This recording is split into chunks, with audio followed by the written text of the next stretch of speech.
алдыңда оған қағыл десеңіз, өсек, өтірік, мақтаншақ, емтек пікір, мал шашпақ, өз дұшпаным білсеңіз.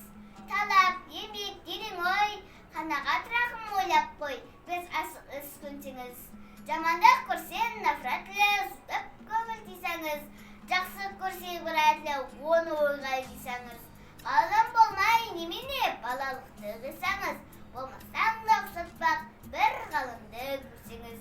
Ондай болмақ қайда деп, айтпағылым шешеңіз, сізге ғылым кім берер, жанбай жатып түсінсеңіз. Дүние де өзі, мал да өзі, тұлға көңіл берсеңіз, білгендердің сөзіне махаббатпен ерсеңіз.